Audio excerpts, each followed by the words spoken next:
Hi, welcome back to another episode of the Black Girl Speak Up podcast. It's your host, Jasmine, and I'm really excited about this episode. I feel like I say that every single time, but I feel like this one is probably going to be one of the most open and vulnerable episodes, depending on how we get there. Okay, it might be. I have my little paper and my tissues ready just in case, but I am back with another episode, and this episode is special because I have my cousin. Hello. Hi, cousin. Hi, cousin. Hey. Yo, I feel like it's been forever. She was one of the first guests that I had on my podcast when I first decided to launch the podcast. So to kind of come back and do this after so many things have happened. It's been interesting over the past couple of years. So to have us back, We're back. I'm so It's the duo people didn't know they needed. It's the duo that people didn't know they needed. Because it's gonna be so good. Because I feel like one of the biggest things that we have bonded over the past several years and what brought us closer is honestly grief, which is crazy. It is. I think you did a photo shoot for me, and then after that it was like, let's keep in touch. And unfortunately, as people died, it was like, oh, I need to talk to somebody. Yeah, we clung to each other. So it was like, you understand. Yes, because you wrote your book. I did your headshots for your book. Yeah. About grief. Yeah. And I don't think you even realized what was going on. You were just like, okay, headshots, photos for a book, got it. Let's do that. Literally, I was like, let's do it. I'm your girl. I can take these pictures. That's no problem. And then it was like, oh. It was a little foreshadowing. It was. Girl. We're starting already. If we would have known. Hindsight 2020. Hindsight is 2020, because babes, that literally was what year was that when you wrote your book and you It came out COVID-y time. So 2020, 2021 maybe, yeah. 2021. And here we are. Yeah, 26 now. My book can't be 5 years old. In December, it'll be 5 years old. That's wild. That is wild. It's 5 years old. We're celebrating that too. But it's crazy. We are here to, I know this is going to sound crazy, but this is an open conversation about just grief, but life has a way of doing things in the midst of you grieving that you're not even really prepared for. It's like going on a blind roller coaster. It is. You have no idea. You understand the roller coaster that you're about to go on, but every turn and flip, you have no idea. You have absolutely no idea. And you just got to be like, oh, okay, this is happening. We're upside down right now. We're upside down. Okay, I feel that. I feel that in my body. That's what that feeling is. Okay, cool. So this episode is, I'm going to try to make it not be all over the place, but this is my cousin. It is family, so it might be. We're just here for a good time. Maybe a long time, so I might have to split this in two parts. I'm just letting y'all know. Segue. Just letting y'all know. But cousin, this 2021, if we would have known what was to come in the coming years, I don't even think we would have been like, yeah, sign me up for that. So, foreshadowing, the title of this, Let's Do This, I wouldn't have said that. But no. I also, even in knowing, someone could have given me a book and, on this day, this is going to happen, and I still wouldn't have, prepared. No. Because I wouldn't have believed it. This wasn't in my bingo cards. At all. So I wouldn't have prepared. I would have been that's a joke. That's a real big joke, and you're not funny. It's not even funny. Yeah. No, I just wouldn't have taken it seriously. So if we go back, you wrote the book, which you had already been, I feel operating in a space of helping others with grief. I had. So that's what made you write the book. Yeah. It was like a guidebook, basically. Yeah, it's like, you got this, and then it's 30 days of navigating grief or something like that. But so the reason I got to my book is because I sat with one of my friends who lost her best friend. So every day I was sending her what is now one of the days of my book. Yeah. And I was sending her little things. My book has affirmations. That wasn't in it. But it was just like little, like it was text messages. The book is 30 days. I probably sent her something for 45 days. And then the best of the best got into a book. Wow. Yeah. I remember, because that part was during COVID. So I was working from home. So I made it a point, like I was sending it to her in the morning to like shape her day. Because if you... yeah. Grief is like you wake up and regardless of what happened in your sleep, you wake up and it's a reminder. So like you have to respond immediately. Yes. So I made it a point to like text her. I think by 9 a.m. I was trying to text her. Yes. So that like it shaped her day so she wouldn't have to go through with like a dark cloud. And I'm sure, this is like me asking, like, did that, or after that point, did she tell you how much that impacted her? She was during that, like she would, I think every day, like it would spark a conversation because I would navigate her a little more. Because some of the things, there's a quote that says something about your destiny, but the cost of your destiny. And so there's different things. And I remember there's things about gardens and graveyards, potatoes and eggs. The garden and graveyard, both of them get put into the ground. But okay, I'm sorry. So with the garden, like things grow, and then a graveyard, like you put things to like rest. So it's just what you choose to put in the ground. The egg and the potato, both are put into boiling water. You can choose to either be hardened by the boiling water, or you can choose to be softened. Okay, I see what kind of episode this is gonna be. So I was sending her stuff like that early in the morning. Like this is like drinking your coffee. Yeah. And it was shaping her day. She did let me know she was sending it to her other friends that were also grieving the same person. Okay. And then we would have conversations. So she let me know like this is really good. And she was like, so the egg and potato thing, she was like, she could tell she had already started to feel hardened. And I remember being like, well, being angry is a part of grief. So I don't think that you should feel like you're already hardened.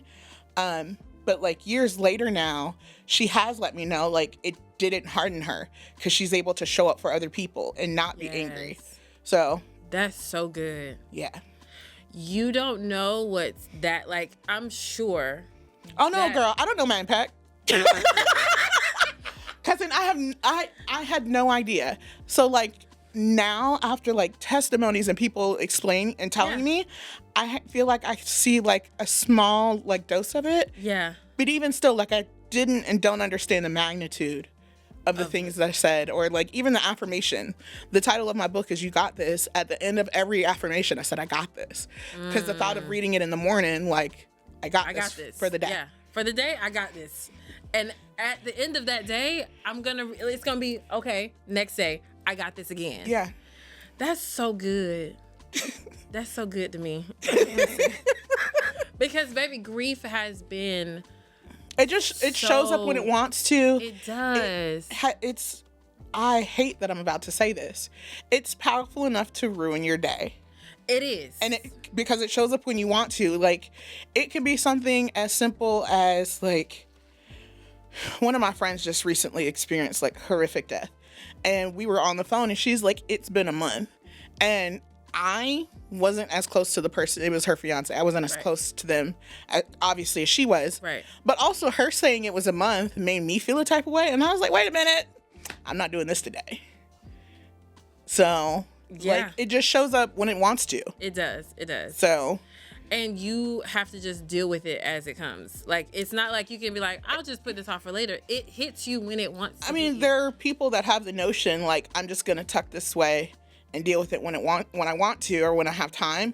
And grief doesn't operate like that. Like, grief has its own time and agenda. Oh, yeah. And, like, if you don't deal with it, it's like a pipe. And I've said this to one of my friends. Yeah. When he lost his wife, because he was one, like, oh, I'll deal with this later. And I was like, but it's like a leaking faucet. And he's like, well, that's fine. Like, it's just dripping. And I was like, but that pipe's going to burst. Yes. So, like, it's going to be the most inconvenient time if you don't deal with, like, the little bits now. Yes. Your pipe will burst, like, when you're in the middle of doing something important, like at a business meeting. And the floodgates will open. Uncontrollable. Meeting over. Meeting over. All of of this, let me go home. Let me pack it up. It's time to go. Yeah. And that's so real. So you wrote this book, and this is after you have already put this in action. You've already put these things in action and applied it to somebody, not in a sense of like, I'm trying to be the source. It's just, that's who you were and that's who you are, and you're helping people through their process. Yeah. My friend that I was sending these messages to was smart enough to be like, the world needs this. I was like, girl, I'm just trying to make sure you're all right. Like, that's it. like I understand you're in a dark place. I'll be your light, and I'm your light. Like, we good. I'm your light. That's it. And then she was like, no, the world needs this.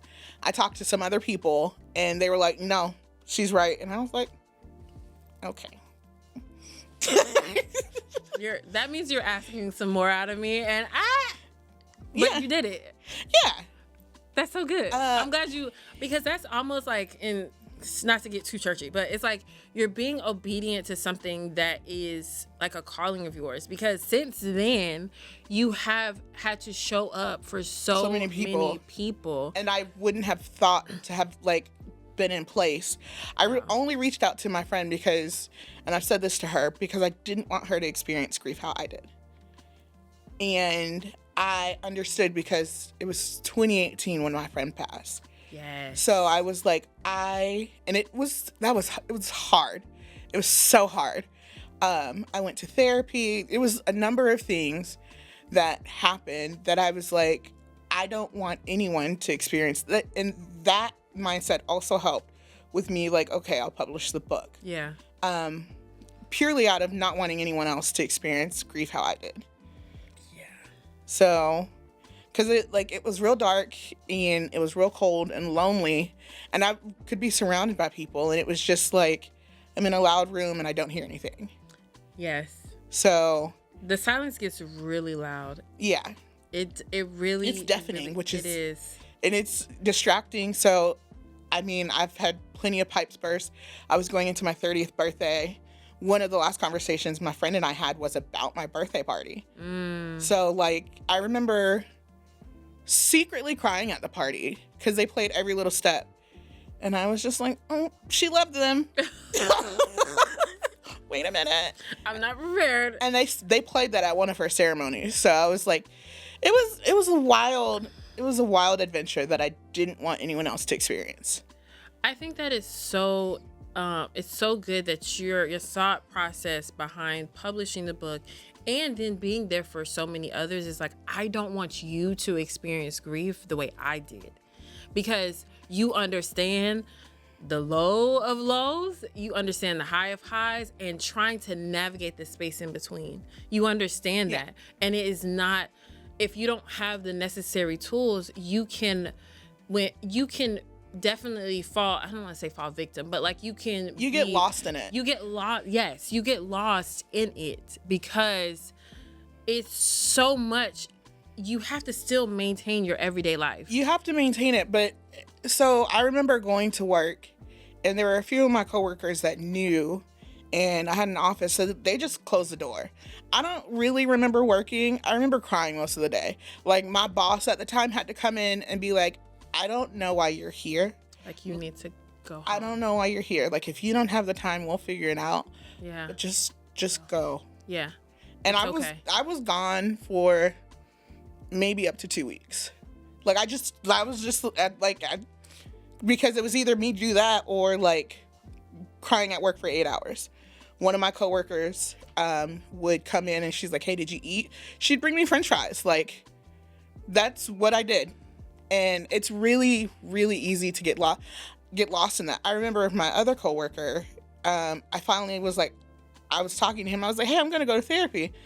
And he was like, good, finally. And I was like, sir, why didn't you tell me sooner that I needed to go to therapy? Like, you were just checking on me every day, making sure I was okay. And then he was like, no, you need it. And I was like, that. Because it's not, somebody can't tell you, hey, you need to go to therapy, because that can be perceived wrong. Especially if the person is not ready to receive that. Like, I know for me, it took, let me see, Jamela passed and I was in therapy at the time, so I was able to talk to my therapist about it. And I remember talking to her, and that's when I was still with that man. No name. Yes. And his response to it was very like, kind of like it happens, like people die basically. And I'm just like, no, like this person is all I've, like, one of the people that I've grown up with. This is my sister. I don't have any other sense of like being. In your words, I don't know a life without my sister. I literally don't know a life without my sister. And so that was the first experience. And it's like, I'm glad I was in therapy at the time. I was already in therapy. Had I not been in therapy, I probably would have just been like, probably drowning. Probably like, I don't know what this is. I still navigated that poorly. I mean, in my opinion. I remember that. So one of the good things that came out of that was that it made me and my siblings closer. Because what you said really stuck with Wendy. And then I don't think we went to the repast.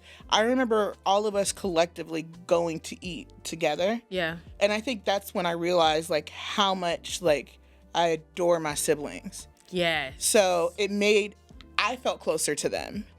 And that was, and I like now, like you can't tell me anything about my siblings. So listen, it doesn't matter. Like right or wrong, they could be wrong. That's not your business publicly. I will deal with that. I'm gonna deal with that. But also, like, you can't say anything about them. Yeah, and you know, this is just a quick aside. Like, I have a photo of Jamela. It's not hanging up right now. It's just in the frame next to my bed. It's on like leaning up against the wall. And Arden, mind you, I've had this conversation with her before, but it's been a while. And randomly, she was laying in bed and she was looking at the photo and she was like, "Is that my auntie?" And I was like, "Yeah." And this girl started bawling. I was like, "Ma'am?" I was like, "No." Wait. I was like, "No." I was like, how do I deal with this? So like circling back to like the fact that grief will just show up when it wants to. Girl, that's just to mention Jamela. But fast forward to, let's see, you wrote the book. Now it's like 2022. We, as a family, I don't think we had, I think, for instance, with Eric and then Jamela, I think it was kind of like, okay. That was kind of back to back. It was back to back, but it didn't, so. It didn't feel like it. I feel like it didn't catch our attention as much as Mandy. Correct. Because I remember family members that lived out of state, like literally did a day trip. Yes. To be at Mandy's service. Yes. Flew in like from Atlanta, did Atlanta's airport, was here long enough to go to the service. Yeah. And then flew back to Atlanta. Yeah. In the same day.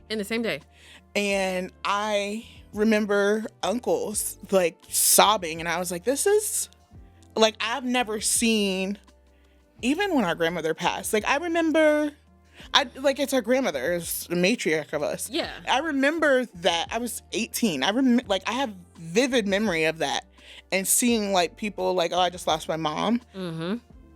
I don't think I've seen our uncle sob the way that they sobbed at like Mandy's service. Yeah, because I think at that point we finally had a real feel of like, this life is very finite, and it's like, why, how, what? Everybody had so many questions. It's really hard to put words to it. I remember after the fact, one of our cousins who wasn't at the service called and was like, is everyone okay? Because my dad's definitely not. And I was like, no, girl, it's as bad as you think that it is. It is. And she was just like, I didn't know. And I was like, it's okay, because like, what else can we do? Yeah. But also, I remember talking to my sister Wendy, and I was like, I just don't understand. I was like, this isn't the family's first death. Like, thankfully, our family doesn't die like that. But like, I was like, this isn't the first one. Like, I don't understand. And Wendy was like, part of it is because of her age. Like, no one understands the youth dying. No one understands. And I still don't understand. I just remember that was really hard. And I remember that service. And there was a lot of like, I'm never doing this again to certain things. Absolutely. So like, absolutely. That funeral definitely shaped a lot of the way that I operate now at funerals. Oh yeah. I feel like it just shapes me as a person. And I have moments when I'm like, Jasmine, don't live in in such a morbid state of mind. And I've had people like, Jasmine, that like, that's not your story. And I understand. Okay, I'm there 100%. But also it's like, how can I think I disagree with that. Like, you don't know a life without your sisters. This is a chapter in your life. This is your story. Yeah. One of the, I guess, days in my book is choosing happiness. Like, you do have the option of waking up and choosing your mood for the day. Like, I'm gonna choose happiness and it's not running from it. I've acknowledged, like, I am sad, but also, like, in your case, I have to show up for Arden. And, like, my case, like, I had to show up for other people. Yes. And it's not that I put myself first, but I also was like, I'm not a sad person, and I'm not gonna be sad. I choose to not live in a sad space. Yeah. I choose that. Like, it's a fight. It's a dog fight. Oh, babes, because people, if I've ever come across new people that they don't know me for real, and they're like, oh, well, you know, what, like. Well, you're pretty, you've never gone through anything. And I'm like, babes, I choose to show up this way. I choose to be present. I choose, yes, is that a daily choice? Absolutely. Because, baby, I would choose to lay in my bed if I could. Yeah. Like, it's easier to just lay down and not fight. Yeah. Yeah. I mean, but absolutely. Also, like, I've seen posts where it's like someone in heaven is proud of you or someone in heaven is rooting for you. And I'd be like, that alone will make me be like, well, it's time to get up. Let me get my like, I have multiple people rooting for me. So let me get up. I'm like, as I get older, like, I'll be 37 this year. And I'm like, as I get older, I am reaching another milestone year that my siblings barely got to. Yeah. Jamela was 37. People don't get birthdays anymore. It's a hard, I can tell you. So I had a friend that passed last year, right before our uncle did. Maybe a month before. And I was already a year older than her. So I had already lived an age that she would not see. And then her birthday came shortly after that. So we would have been the same age. Yeah. Wrecked. So, like, turning the age of someone that they didn't get to see or the age that they were is a wild experience. Very wild. Like, grief for me is an out-of-body experience. Like, I remember going through the motion, especially when my friend died. Like, I could see I was standing in the corner of a room and I could see myself going through life. I'm like, this is very weird. And that was a daily. Yeah. So, like, I never felt like myself. I just felt like I was kind of watching a TV show. Of myself. Out-of-body experience is so weird sometimes. Yeah, I mean, it was for months like that. And I was like, this isn't even me. I know that as I get older, I'm like, it's so crazy. It's like, I'm looking forward to 40. I'm looking forward to 40 in a way that it's going to be this biggest celebration, and not like, oh, the celebration that anybody else has because they're reaching 40. No, it's like, my siblings did not reach 40. So I am going to have a party not only for myself, but for them.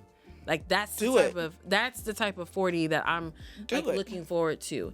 And it's because you really, like, even for your friends, like, I'm going to celebrate her because.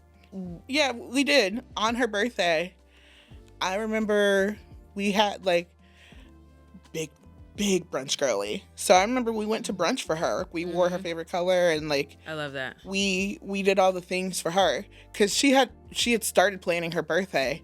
So we went to brunch, not on that day, but, like, this is where she wanted to do her birthday. Life is so interesting. Like, we'll make all the plans in the world. I did plan for you to do a birthday photo shoot, by the way. Listen, birthday photo shoot coming. Okay. We'll see. That is so funny.